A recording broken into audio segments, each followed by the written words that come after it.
usahakan perkara ini supaya kita itu enggak terpengaruh dengan kiri kanan keadaan suasana, sehingga kita ini apalagi zaman sekarang ini, Allah, kalau enggak betul-betul kita pahami ilmu-ilmu seperti ini nih, kita akan kebingungan lihat keadaan-keadaan. Nah, sebagian ulama menyebutkan di antara penyebab-penyebab itu terdindingnya hati kita daripada, kalau bahasanya mukasyafah atau musyahadah, mampu kita menyaksikan fi'lullah dalam setiap gerak-gerik makhluknya, dalam diri kita pun, dalam semesta ini. Di antara kan ada sifat-sifat yang kurang baik dalam diri kita ini. Minimal ada 4 sifat kata para ulama. Yang ini jika ada sifat-sifat ini, mesti kita akan gak bisa sudah. Walaupun seorang dia itu ulama, walaupun dia itu seorang guru, walaupun dia ahli ibadah sekalipun, kalau belum terhilang ini masih ya dilihatnya makhluk ya makhluk, makhluk ya makhluk gitu tok. Nggak bisa dia. Di antaranya ada namanya sifat bahimiyah, ada namanya sabu'iyah, ada namanya apa lagi syaitoniyah, dan adanya namanya rububiyah. Ini kesifat-sifatnya jika bercokol di hati kita susah sudah. Yang pertama kita bahas apa itu sifat bahimiyah. Bahimiyahnya sifat binatang, kebinatangan ada dalam diri kita ini. Apa itu sifat bahimiyah? Orang yang hari-harinya pikir bagaimana perutnya, bagaimana parjinya, itu binatang kan gitu. Makan, jima, perut, makan, tidak ada pikir-pikiran itu binatang itu.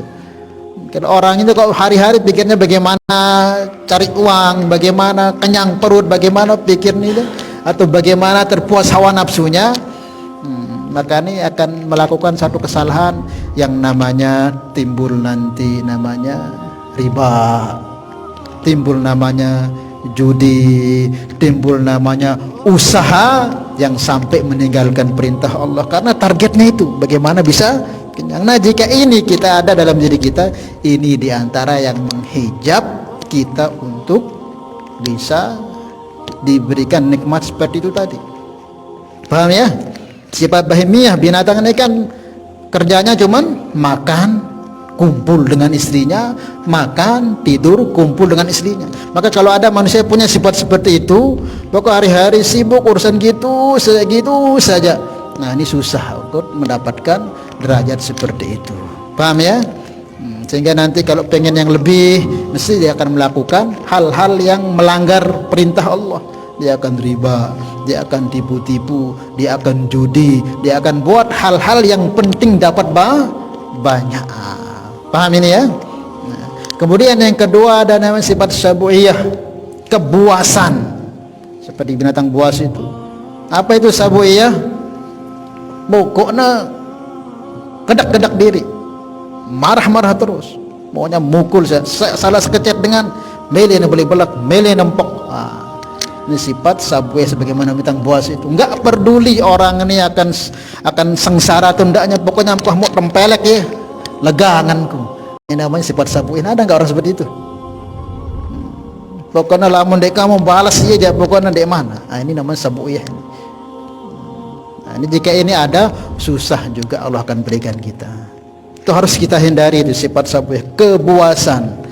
Kemudian yang ketiga yaitu syaitoniyah, sifat syaitan. Apa itu sifat syaitan?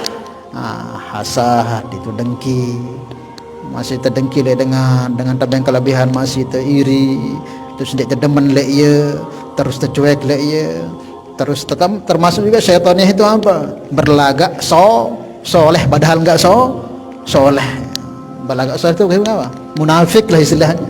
Kelihatan pakai gini-gini tapi di hatinya kemunafikan. Itu syaitan. Syaitan itu asli sifat itu kekufuran. Nampaknya ketika Nabi Adam itu kelihatannya dia di dunia ibadah, ketika di surga itu kelihatannya saja, tapi akhirnya apa? Nampak.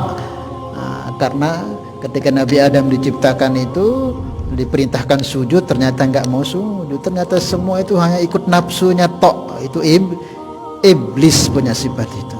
Sifat zohirnya kelihatan soleh tapi batinnya tidak. Jika itu juga ada dalam diri kita, itu juga akan menghalangi. Kemudian terakhir namanya rububiyah. Rububiyah ini apa? Sifat ketuhanan. Sifat ketuhanan ini ingin dipuji. Pokoknya dia namanya teremehan, wah namanya Tuhan itu kan tinggi, mulia. Pokoknya apa rawas harus tepati, apa miliknya harus terjaga. Lamun dia milik gedak. Ini rububiyah, sifat ketuhanan. Hanya tok layak Allah tok yang punya sifat seperti itu. Itu nende. Selagi kita boleh sifat marang ngono, milik tahu andoan raosna, lamun dia milik sakit tangan, harus pokoknya. Lamun dek aja nah, itu sifat rububiyah nama. Jika itu ada dalam diri kita, susah juga. Maka ketiga keempat sifat ini, bahimiyah, sabu'iyah, kemudian syaitoniyah dan rububiyah ini ada dalam diri kita, atau salah satu, jangan yang partnya salah satunya, tidak akan bisa. Itu akan terbuka ilmu yang kita bahas ini dalam diri kita.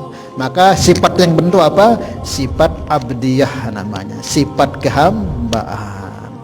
Sifat hamba itu apa? Tidak ada program kecuali apa diprogramkan oleh Tuhan.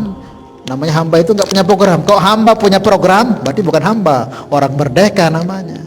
Hamba itu apa? Narak programnya kecuali program atasan kamu disuruh gini, gini, dan dia nggak punya anu. Disuruh begini, kerjakan, disuruh begini, apapun perintah Tuhannya kerjakan, namanya hamba. Nah, kita ini akan diberikan gitu oleh Allah jika betul-betul kita tanamkan sifat kehambaan ini di hadapan Allah Subhanahu wa taala. Memang hakikatnya kita hamba. Allah suruh kita begini, Allah kita begini, kamu begini, kamu begini. Jika itu kita taati, layak kita disebut hamba. Nah, inilah orang-orang yang dibukakan oleh Allah Subhanahu wa taala.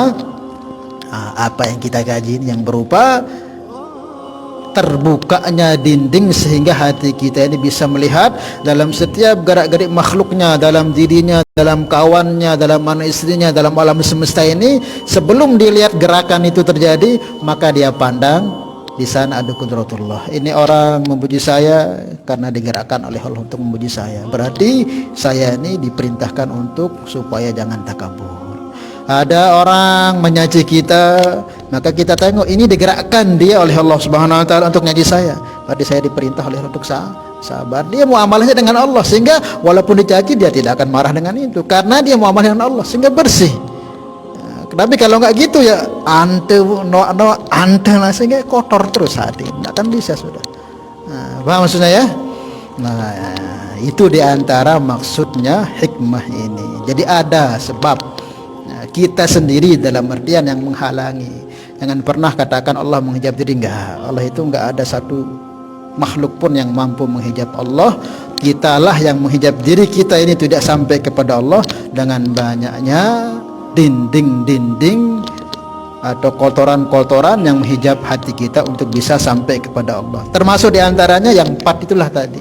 Maka caranya itu perlu kita hilangkan. Kita hilangkan semua, kita kaji, kita belajar, berguru dengan sungguh-sungguh. Harus kita sungguh-sungguh. Pengen untuk mendapatkan makom seperti ini nggak bisa, harus sungguh-sungguh. Ini nggak terkait dengan kealiman, nggak ini.